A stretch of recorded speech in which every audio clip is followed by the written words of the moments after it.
ప్రియ శ్రోతలు, ఈ రోజున మనం మొదటి యోహాను పత్రిక ఉపోద్ఘాతం వినబోతున్నాము.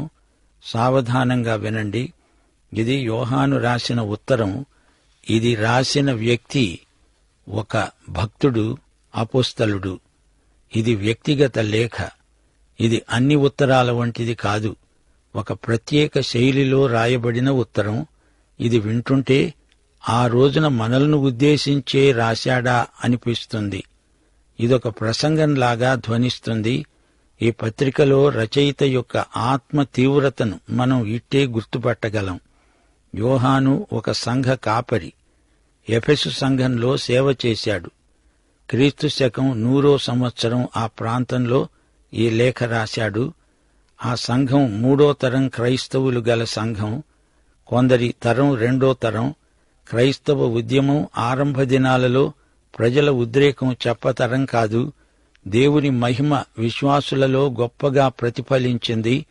2 తరాలు గడిచేసరికి వారి క్రైస్తవం యాంత్రికమైపోయింది. సాంప్రదాయం ఉంది. అర్ధమనస్సు, నామకార్థ క్రైస్తవం వెక్కిరింతగా పరిణమించింది.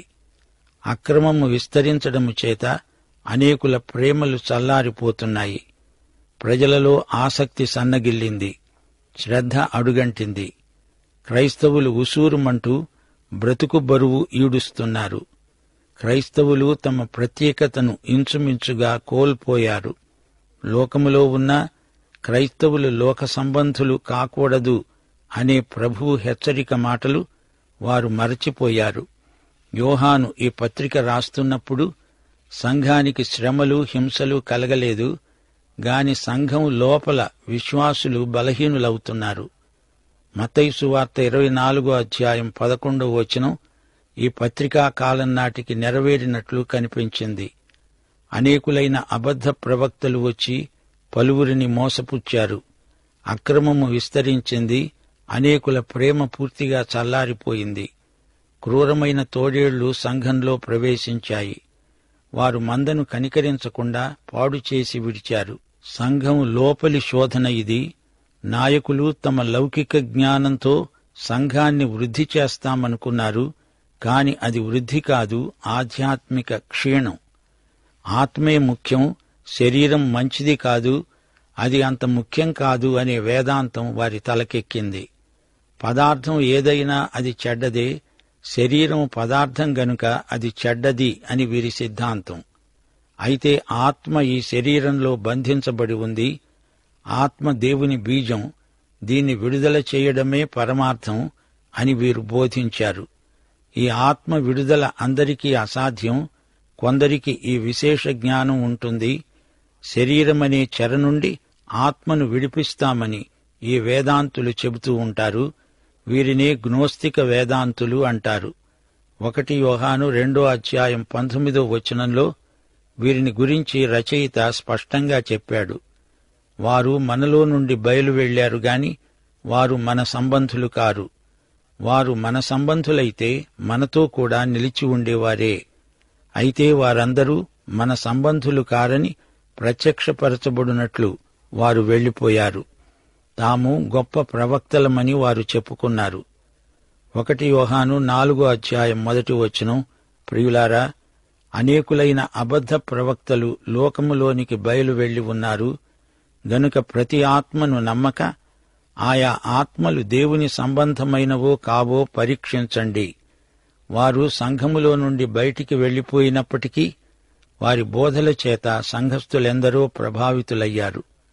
1 యోహాను 2వ అధ్యాయం 26వ వచనంలో రచయిత హెచ్చరిక, చిన్న పిల్లలారా, ఆయన ప్రత్యక్షమైనప్పుడు ఆయన రాకడయందు మనము ఆయన ఎదుట సిగ్గుపడక ధైర్యము కలిగి ఉండునట్లు మీరు ఆయన యందు నిలిచి ఉండండి.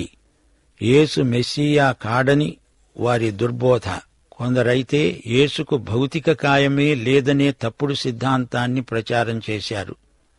ప్రకటన గ్రంథం 2వ అధ్యాయం 24వ వచనంలో చెప్పబడినట్లు సైతాను యొక్క గూఢమైన సంగతులు మేము ఎరుగుదుమని కొందరు చెబుతారు.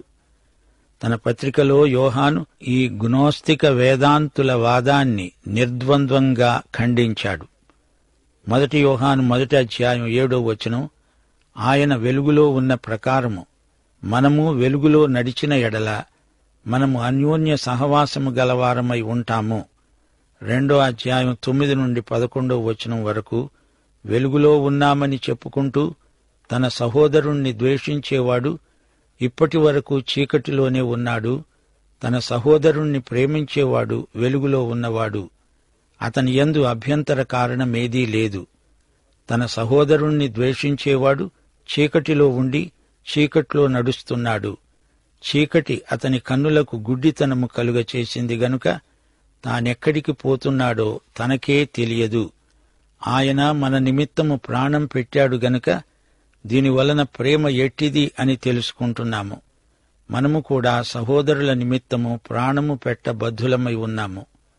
ఈ లోకపు జీవనోపాధి గలవాడై ఉండి తన సహోదరునికి లేమి కలగడము చూచి అతని ఎడల ఎంతమాత్రము కనికరము చూపని వాని యందు దేవుని ప్రేమ ఎలా నిలుస్తుంది? నా చిన్న పిల్లలారా, మీరు పాపము చేయకుండునట్లు ఈ సంగతులను మీకు రాస్తున్నాను అంటున్నాడు రచయిత. ఆనందం కలగాలంటే పాపం చేయకూడదు. దేవుడు వెలుగు, ఆయన యందు చీకటి ఎంతమాత్రమూ లేదు. పరస్పర ప్రేమ వర్ధిల్లాలి. దేవుణ్ణి ఎరిగినవారు, దేవుని మూలంగా పుట్టినవారు ప్రేమిస్తారు. దేవుడే ప్రేమ. ఆయనే మొదట మనలను ప్రేమించాడు గనుక మనమాయనను ప్రేమిస్తున్నాము. ప్రేమయందే నిలిచి ఉండండి. దేవునిది స్వయం ప్రత్యక్షం. దేవుడు తనను తానే మనకు ఇచ్చివేసుకున్నాడు. ఆయనే వెలుగు, చీకటి కాదు. ఆయనే ప్రేమ, ద్వేషం కాదు. యేసు ఆది నుండి ఉన్నవాడు. ఆయనే జీవవాక్యం. ఆయన నిత్యుడు, శాశ్వతుడు. యేసే దేవుని అద్వితీయ కుమారుడు. ఆయన ద్వారానే మనం లోకాన్ని జయించగలం. అవతార వాస్తవాన్ని ఈ రచయిత ఎంతో విశదంగా, వివరంగా, సోదాహరణంగా చూపుతున్నాడు. యేసు మానవుడై మానవుల కోసం ఎంతో శ్రమపడ్డాడు. హింసలకు గురి అయ్యాడు. 1 యోహాను 3:16 యేసు మన నిమిత్తం ప్రాణం పెట్టాడు. ఆయన ప్రేమ ఇందులో వెల్లడి అవుతోంది. యేసు పుట్టుక, జీవితం, మరణం, పునరుత్థానం, ఆరోహణం అన్నీ కలిసి మానవుల పాప పరిహారానికి ఆధారమవుతున్నాయి. యేసు పాపరహితుడు, మానవుడు పాపసహితుడు. యేసే మానవుల పాపాన్ని పరిహరించగల విమోచకుడు. ఆయన తండ్రి ఎదుట మన పక్షాన న్యాయవాది, ఉత్తరవాది. ఆయన మన పాపాలకు, సర్వలోక పాపానికి శాంతికరమై ఉన్నాడు. ఆయనే మనందరి పాపాలకు ప్రాయశ్చిత్తమై ఉన్నాడు. యేసు రక్తము ప్రతి పాపము నుండి మనలను విమోచించే మూల్యం. క్రీస్తునందలి విశ్వాసం మన నిత్య జీవానికి ఆధారం. కృపామహిమలు క్రీస్తునందు ప్రత్యక్షపరచబడినవి. శ్రోతలు వింటున్నారా? యోహాను తన పత్రికలో పరిశుద్ధాత్మను గురించి ఎక్కువగా చెప్పలేదు. అయితే యోహాను సువార్తలో పరిశుద్ధాత్మ పరిచర్యను ఎక్కువగా వివరించాడు. ఈ పత్రికలో 2 చోట్ల యోహాను అన్నాడు. 3:24 4:13 ఆయన ఆజ్ఞలను గైకొనేవాడు ఆయన యందు నిలిచి ఉంటాడు. ఆయన వాని యందు నిలిచి ఉంటాడు. ఆయన మన యందు నిలిచి ఉన్నాడని ఆయన మనకు అనుగ్రహించిన ఆత్మ మూలముగా తెలుసుకుంటున్నాము. మనలోని సంపూర్ణ ప్రేమ వల్ల మనము ఆయన యందు నిలిచి ఉన్నామని, ఆయన మన యందు ఉన్నాడని తెలుసుకుంటున్నాము. ఏలయనగా ఆయన మనకు తన ఆత్మలో పాలు దయచేశాడు. ఇక లోకాన్ని గురించి యోహాను చెప్పిన కొన్ని సంగతులు ఎంతో ముఖ్యమైనవి. దేవుని బిడ్డలు నివసించే ఈ లోకం దేవుణ్ణి ఎరుగదు గనుక మనలను కూడా ఎరుగదు. యేసును హింసించిన లోకం క్రైస్తవులను కూడా హింసిస్తుంది. లోకం తన వారిని స్నేహించడం మామూలే. ఈ దుర్బోధకులు లోకం మనుషులు. లోకమంతా సైతాను గుప్పిట్లో ఉంది. లోకమును జయించిన విజయము మన విశ్వాసమే.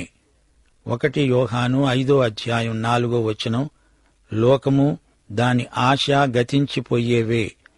లోకమును అనగా శరీరాశ, నేత్రాశ, జీవపు డంబమును జయించాలి. చీకటి గతిస్తుంది, సత్యమైన వెలుగు ఇప్పుడు ప్రకాశిస్తోంది. దేవుడు క్రీస్తునందు కాలంలోకి ప్రవేశించాడు. నూతన యుగారంభమైంది. యుగ సమాప్తి దిశగా పయనిస్తున్నాము. రాబోయే యుగశక్తుల ప్రభావాన్ని ఇప్పుడే ఆత్మలో అనుభవిస్తున్నాము. మనకు యుగ సమాప్తి పర్యంతము యేసు ప్రభువు తోడై ఉన్నాడు. ఇక భయం దేనికి? శ్రోతలు, యోహాను సంఘాన్ని గురించి, క్రైస్తవ సహవాసాన్ని గురించి కొన్ని మాటలు చెప్పాడు. అవి మరువరాని పరమసత్యాలు. దేవునితో, ఒకరితో ఒకరు అర్థవంతమైన సహవాసము గలవారే దేవుని బిడ్డలు. సహోదర ప్రేమ మనలను వెలుగులో ఉంచుతుంది. కయీను తన సోదరుణ్ణి హత్యగావించిన మొదటి వ్యక్తి. సహోదరుణ్ణి ద్వేషించేవాడు కయీను కోవకు చెందినవాడే. ప్రభువైన యేసుక్రీస్తు నామమందు విశ్వాసముంచిన వ్యక్తి సోదరులను ప్రేమిస్తాడు. యేసు ప్రభువు మనల్ని ప్రేమించినట్లే మనము ఒకరినొకరము ప్రేమించబద్ధులమై ఉన్నాము. క్రీస్తునందు సోదరీ సోదరులకు సాయపడేదే క్రీస్తు ప్రేమ. 1 యోహాను 2:29 యేసు నీతిమంతుడు అని ఎరిగి ఉన్న మనము దేవుని మూలముగా తిరిగి జన్మించాము గనుక మనము నీతిమంతులమవుతాము. క్రీస్తునందు నీతిమంతులైన వారు పాపము చెయ్యరు, చెయ్యలేరు. 1 యోహాను 5:18 దేవుని మూలముగా పుట్టినవాడు అనగా తిరిగి జన్మించిన వ్యక్తి పాపం చెయ్యజాలడు. దైవజ్ఞానం వల్ల విధేయత అలవడుతుంది. ఆయన ఆజ్ఞలను పాటించినవాడే ఆయనను ప్రేమించేవాడు. మనము ఆయన ఆజ్ఞలను గైకొంటూ ఆయన దృష్టికి ఇష్టమైనవి చేస్తున్నాము. ఈ పత్రిక రచయిత ఎఫెసు సంఘ కాపరిగా చాలా కాలం సేవ చేశాడు. ఈ ఉత్తరమందలి సందేశ సారాంశం ఇదే. దేవుని బిడ్డల విశ్వాసాన్ని బలపరచటానికి, సమర్థించడానికి ఈ లేఖ రాయబడింది. నాటి సంఘాలు ఎదుర్కోవలసిన విమత సిద్ధాంతాలకు విరుగుడుగా ఈ పత్రిక రాయబడింది. అప్పటి ఆత్యయిక పరిస్థితికి అవసరమైన సందేశం ఈ పత్రికలో ఉంది. నాటి నుండి నేటి వరకు ఇవే సమస్యలు సంఘాలకు ఎదురవుతూనే ఉన్నాయి. అందుచేత ఈ పత్రికాంశాలు కాలదోషం పట్టనివి. అసలైన విశ్వాసంలో స్థిరపడడానికి దేవుని బిడ్డలకు ఈ ఉత్తరం ఎంతైనా ఉపయోగపడుతుంది. ఈ లేఖ ఎఫెసు సంఘం నుండి చుట్టుప్రక్కల ఉన్న సంఘాలకు రాయబడిన పత్రికగా మనం గుర్తించాలి. యోహాను పత్రికలు 3 ప్రసంగాలే. ఈయన ఎఫెసు పట్టణంలో సంఘ కాపరిగా పనిచేస్తూ ఉండగా ఎఫెసు పరిస్థితులను పురస్కరించుకొని ఆయన ఈ గొప్ప ఉత్తరం రాశాడు. ఎఫెసు పెద్ద పట్టణం. ఈ సంఘాన్ని మొదట స్థాపించినవాడు పౌలు. అపొస్తలుల కార్యములు 19వ అధ్యాయంలో ఈ వృత్తాంతం రాయబడింది. ప్రతిరోజూ పౌలు తురన్ను అనే వ్యక్తికి చెందిన పాఠశాలలో వాక్యం బోధించాడు. ఆ తరువాత పత్మసు ద్వీపంలో యేసు ప్రభువు యోహాను ద్వారా ఎఫెసు సంఘానికి ఉత్తరం రాశాడు. అన్నాడు, మొదట నీకుండిన ప్రేమను వదిలావని నీ మీద నేరము మోపవలసి ఉన్నది.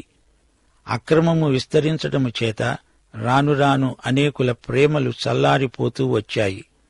అయితే ఎఫెసులోని క్రైస్తవులు నామకార్థ విశ్వాసులైపోయారు, లోక సంబంధులైపోయారు. వాక్య ప్రమాణానికి వారి జీవిత విధానం తక్కువ పడింది. ఎఫెసు సంఘానికి బయటి నుండి శ్రమలు రాలేదు గాని లోపలే విశ్వాసం దిగజారిపోతోంది. సంఘములోకి గొర్రెలను నాశనం చేసే తోడేళ్లు ప్రవేశించాయి. అపొస్తలుల కార్యములు 20వ అధ్యాయం 29-30 పౌలు స్థానిక సంఘంతో అన్నాడు, నేను వెళ్లిపోయిన తరువాత క్రూరమైన తోడేళ్లు మీలో ప్రవేశిస్తాయని నాకు తెలుసు. వారు మందను కనికరించరు, శిష్యులను తమ వెంట ఈడ్చుకొని పోవాలని వంకర మాటలు పలికే మనుష్యులు మీలోనే బయలుదేరుతారు. పౌలు అన్నమాట అక్షరాలా నెరవేరింది. క్రైస్తవంలోని మూల సిద్ధాంతాలను వీరు మార్చి బలహీనపరుస్తున్నారు. క్రైస్తవాన్ని ఇంకా బలపరుద్దామని, దానికి మెరుగులు దిద్దుదామనే సదుద్దేశ్యంతోనే అలా చేశారుగాని అది సంఘానికి ఎంతో కీడు చేసింది. క్రైస్తవానికి గ్నోస్తికు వేదాంతం కేవలం వ్యతిరేకమైనది. రోమా సామ్రాజ్యమంతటా ఈ విమత ధోరణి ప్రచారమైంది. పదార్థమనేది చెడ్డదని, ఆత్మ మాత్రమే మంచిదని వీరు చెబుతారు. ఈ భౌతిక పదార్థ జగత్తు అంతా చెడ్డదే. ఈ శరీరం పదార్థం గనుక ఇది మంచిది కాదు. అయితే ఆత్మ ఈ శరీరంలో ఉంది. మురికి భూమిలో విత్తనంలాగా శరీరంలో ఆత్మ ఉంది. ప్రతి మనిషిలో మంచి ఉంది గాని శరీరం చెడ్డది అనే వేదాంతమిది. లోపలి ఆత్మ విత్తనం సాయంతో ఈ శరీరాన్ని, ఈ చెడుగును నిరోధించాలి. ఈ వేదాంతం తలకెక్కిన కొందరు స్థాయికులు, మరికొందరు ఎపిక్యూరియన్లు ఎక్కువగా పనిచేశారు. అపొస్తలుల కార్యములు 17:18 వీరి సంగతి చెప్పబడింది. ఎపికూరియనులు, స్తోయికులు, కొందరు జ్ఞానులు పౌలుతో వాదించినట్లు చెప్పబడింది. కొందరన్నారు, ఈ వదరుబోతు చెప్పేదేమిటి? పౌలు యేసును గురించి, పునరుత్థానమును గురించి ప్రకటించాడు గనుక. మరికొందరన్నారు, వీడు అన్యదేవతలను ప్రకటిస్తున్నాడు. ఈ స్తోయిక వేదాంతులు జీనో అనే గురువు యొక్క శిష్యులు. ఏథెన్స్ నగరంలో అతని ఉపన్యాసాలకు వీరెంతో ప్రభావితులయ్యారు. వీరు దేవుళ్లందరికీ, దేవతలందరికీ గుర్తింపిస్తారు. జ్ఞాని రాగద్వేషాలకు అతీతుడని, సుఖదుఖాలను అధిగమించాలని వీరంటారు. ప్రకృతి నియమాలకు తలవొగ్గాలని, ఏడవకూడదు, నవ్వకూడదు, నిర్వికల్పంగా ఉండాలని, అదే జ్ఞానమని వీరు బోధిస్తారు. వీరు తమను తాము కఠినమైన క్రమశిక్షణకు లోబరుచుకుంటారు. ఎపిక్యూరస్ అనే మరో తత్వవేత్త బయలుదేరాడు. అతడు శిష్యులను సిద్ధపరిచాడు. అతని శిష్యులకు ఎపిక్యూరియన్లు అని పేరు వచ్చింది. వారు గ్రీకు దేవతలందరినీ గుర్తిస్తారు. ఒలింపస్ కొండమీది దేవతలను వీరంగీకరిస్తారు. తిను, తాగు, సుఖించు అనే సిద్ధాంతం వీరిది. శరీరపు కోర్కెలను అణిచివేయవద్దు, స్వేచ్ఛగా అనుభవించు అని వీరి ఉపదేశం. ఈ 2 శాఖల వారు యేసే మెస్సియా అని ఒప్పుకోరు. వీరినే దృష్టిలో ఉంచుకొని యోహాను తన పత్రికలో 2:22 అన్నాడు, యేసు క్రీస్తు కాడని చెప్పేవాడు తప్ప ఎవడు అబద్ధికుడు? తండ్రిని, కుమారుణ్ణి ఒప్పుకొనని వీడే క్రీస్తు విరోధి. ఈ వేదాంతులు అవతారాన్ని ఒప్పుకోరు. వీరంటారు, దేవుడు ఈ పాప శరీరాకారము ధరించడు, అది అసాధ్యం. ఈ తప్పు సిద్ధాంతాన్ని సరిదిద్దడానికే యోహాను తన సువార్తలో 1:14 అన్నాడు, ఆ వాక్యము అనగా యేసుక్రీస్తు శరీరధారి అయి మన మధ్య కృపాసత్య సంపూర్ణుడై నివసించాడు. 1 యోహాను 4:2-3 రచయిత అన్నాడు, యేసుక్రీస్తు శరీరధారి అయి వచ్చాడని ఏ ఆత్మ ఒప్పుకుంటుందో అది దేవుని సంబంధమైనది. ఏ ఆత్మ యేసును ఒప్పుకొనదో అది దేవుని సంబంధమైనది కాదు. దీనిని బట్టే దేవుని ఆత్మను మీరెరుగుదురు. క్రీస్తు విరోధి ఆత్మ వస్తుందని మీరు వినిన సంగతి ఇదే. ఇదివరకే అది లోకములో ఉన్నది. ఈ గ్నోస్తిక వేదాంతాన్ని యోహాను తన మొదటి పత్రికలో ఖండించాడు. దేవుడు మానవ శరీరం ధరించాడు, ఇది వాస్తవం అని యోహాను ఘంటాకంఠంతో ప్రబోధించాడు. ఆయన లీలామానుష విగ్రహుడు కాడని చెప్పాడు. మానవయేసు దేవక్రీస్తు అని ప్రత్యేకించి ఈ వేదాంతులు మాట్లాడారు. బాప్తిస్మమప్పుడు దేవుడయ్యాడు, సిలువ వేయబడినప్పుడు మానవుడయ్యాడు అని వీరు వాదించారు.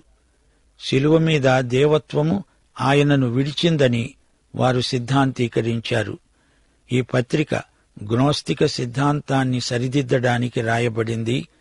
ఈ పత్రికలో 5 ప్రాముఖ్య సత్యాలు ప్రతిపాదించబడినవి.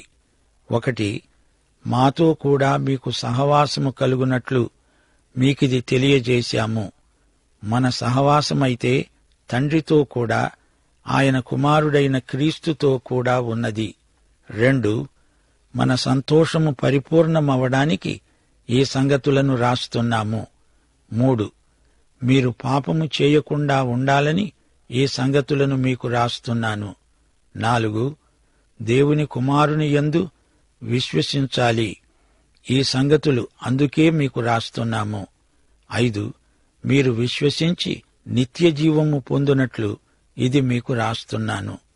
ప్రియశ్రోతలు, వింటున్నారా?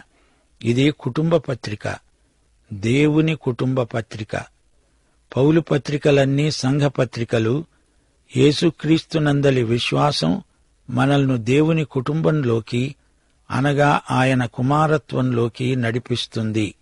పాపం చేస్తే దాన్ని ఒప్పుకొని పాప క్షమాపణ పొందితే తిరిగి ఆయనతో సహవాసాన్ని పొందగలం. ఇది ఈ పత్రికలోని సందేశం. పాఠం ఇంతటితో సమాప్తం. మన ప్రభువైన యేసుక్రీస్తు వారి దివ్య కృప, తండ్రి అయిన దేవుని ప్రేమ, పరిశుద్ధాత్మ యొక్క అన్యోన్య సహవాసము మనకందరికీ నిత్యత్వము పర్యంతము తోడై ఉండునుగాక. ఆమేన్.